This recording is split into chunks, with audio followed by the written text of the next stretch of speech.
All right, and finally, part 3 of the interviewing basics here is the post-interview. This is probably the part that gets kind of the least attention as far as being part of the interview, but this is now when you take all of that preparation and the good interview that you have taken and you turn it into something that's going to become your story. The first thing you want to do is review your notes, and you want to do it quickly after the interview. I can't tell you how many times I've seen it happen where someone will conduct an interview, they've written notes, they've even recorded the interview, and then they come back and haven't looked at it in a couple of days, and it's not fresh on their mind anymore. They don't remember really why they asked the questions they asked or why they kind of went a direction they went. So doing it quickly, within the same day as your interview is really essential. Write out abbreviations and fill in the words as quickly as you can, especially if you're taking notes and you have to use shorthand or you don't get every single word down. Again, doing that as soon as possible after the interview is going to do a lot to helping you know why you made the notes you made.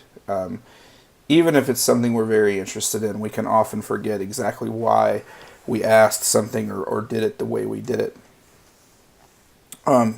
Make sure we date everything. Remember that this is part of the accuracy portion of interviewing and of story writing, is that we know when we do things and how they connect to the story that we're making.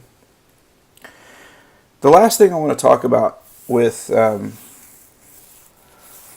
going to go ahead and put these all up here with interviewing is the questions that you write. This possibly goes better with the pre-interview stage, but it's just, these are really just sort of reminders, things to always kind of think about. Katie Couric mentioned this first one, is that yes or no questions are, just avoid them. Especially if you can appreciate this if you're a student and you're going to asking another student questions during their flex time or their study hall, and if they can brush you off and just like not really talk to you, then they probably will. And if you ask them, did you like Roundup this year? A yes is actually answering your question. So don't let them off the hook. As it says, ask open-ended questions. Make them tell you why. Make them explain things to you, and it's harder to do that if you ask them a yes or no question. They go, okay, why? And they just sort of have to think. But if you make it part of the question, you're much likely to get a better answer. Also, ask follow-up questions. If someone says something to you, I've seen it happen in person, where somebody will ask them, ask a question about, why did you come to St. Thomas? And the answer is, well, after my parents passed away, I had to choose a school to go to. Well, the student had no intention of writing a story about this particular student having lost his parents.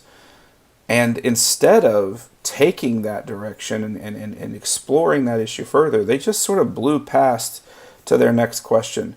So really, if you hear something that is, interesting, something that you didn't plan for, don't just keep going down your list. Actually veer off in the direction that struck you as being, unexpected, and go after information that you didn't know or weren't privy to. So hopefully that kind of gives you a good image of the phases of interviews.